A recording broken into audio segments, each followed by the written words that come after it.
Hey guys, it's Mute. So, you know those moments you have when it's like 3 o'clock in the morning and you're trying to get some sleep, and then your brain starts going like, hey, remember when this happened many years ago and that? And yeah, that's kind of where the idea for this video came about. Because in all those memories where my brain is forcing me to remember and cringe about stuff, a few events from elementary school actually popped up.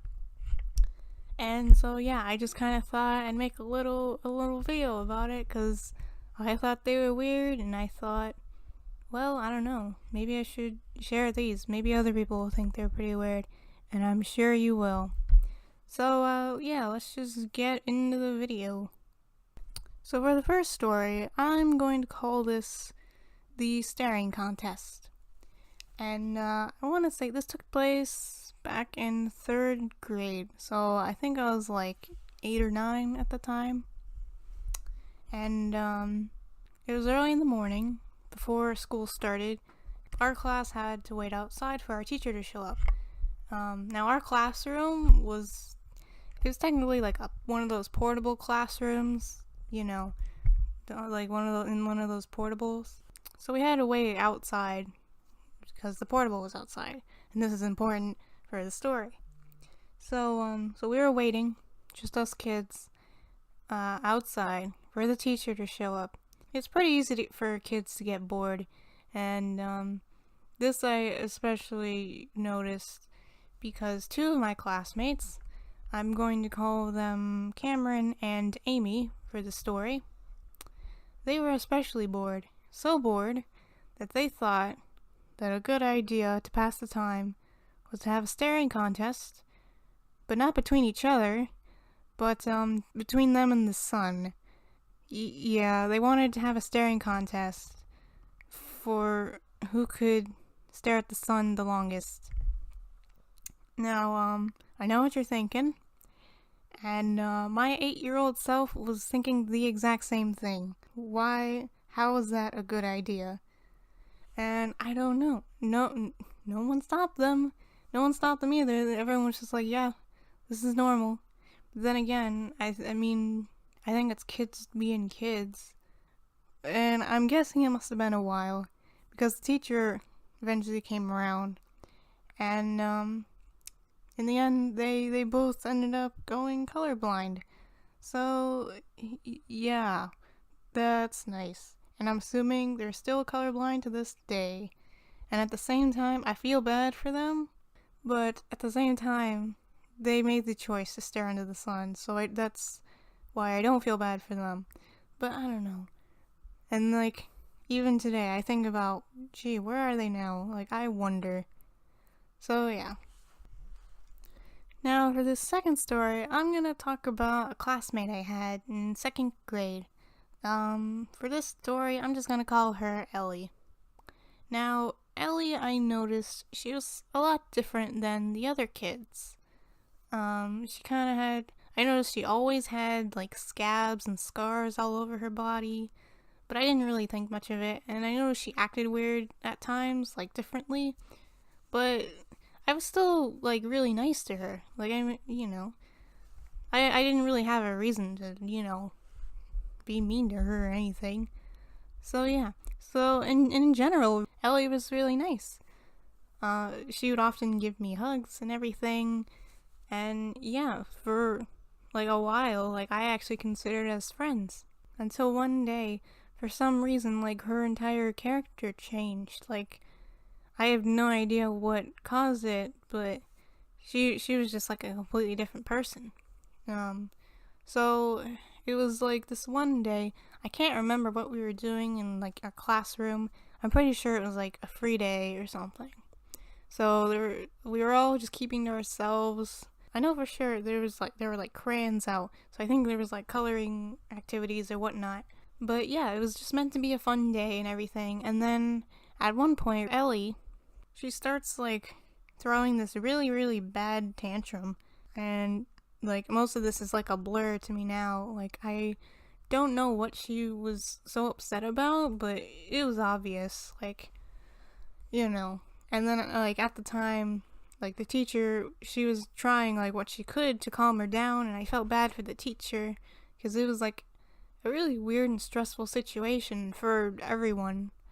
So Ellie's throwing her tantrum, and then it gets so bad to the point where this was like a total change of character for her. So I was like shocked to see her act this way. At one point, she started like climbing onto one of the desks and then just eating crayons out of a box. Like, in some ways, it's kind of funny because it's just so ridiculous, but at the same time, like, for me, it was like surprising to watch because, again, I was not used to seeing her like this.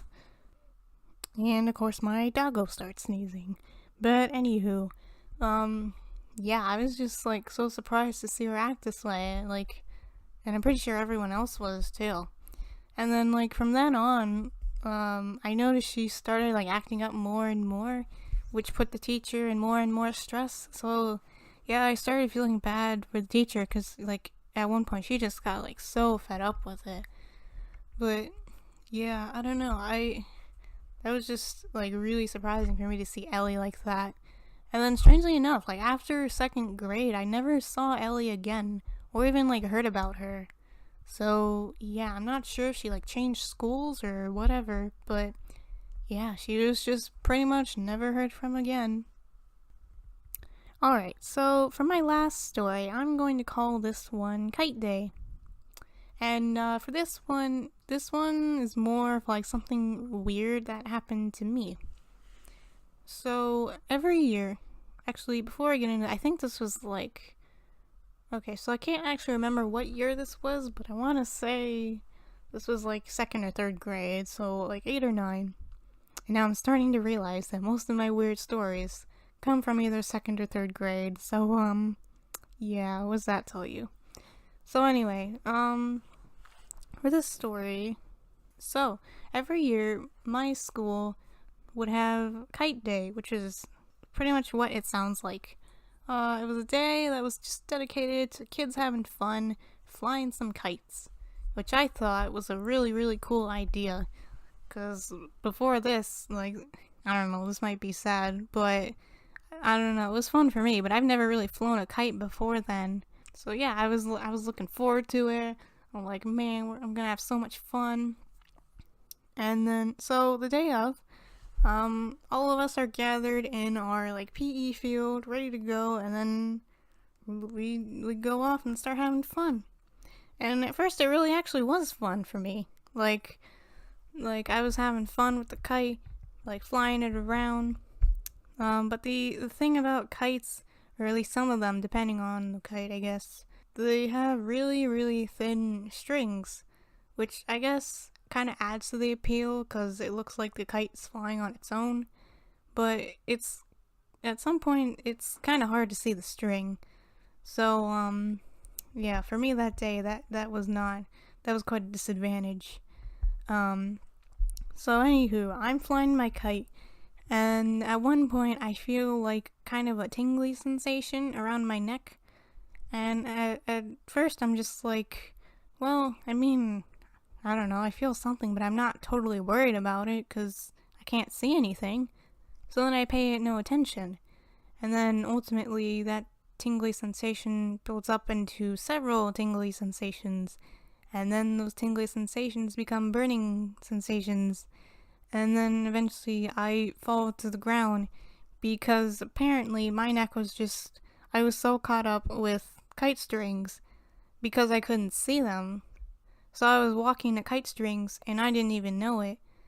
And apparently it got so bad that the kite strings started digging into my neck and giving me scars, which was really bad. Now after I fell, like the rest was kind of a blur, but I'm sure someone noticed. And then I was taken to like the nurse's office. And then the nurses told my parents.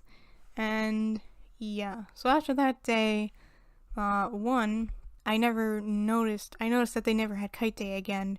So, for that I feel kind of bad because I took Kite Day away from everyone, but at the same time, like, I can see why, you know, posing harm to a student, that's probably a reason to suspend that day. And two, like, I noticed this is probably like a weird comment, but every now and then, if I look in a mirror, I can notice, like, I can see, like, the remains of, like, the scars around my neck. And, like, even now, it's just kind of, it's so weird to think about it. Like, dang, I was so clumsy. Like, that day was just so disastrous. But yeah, that was pretty much the end of Kite Day. And with that, that is probably the end of my stories. So if you made it this far, I'd like to thank you so much for making it to the end of this video. It really means a lot. And if you want, leave a like, subscribe. Yeah, I don't know, if this gets enough popularity, I might make a part 2, because I'm sure there's at least a few more stories I can conjure up from elementary school, because those are some weird times. But yeah, I hope you guys really enjoyed the video, and as always, I hope your day is as lovely as you are. Bye-bye!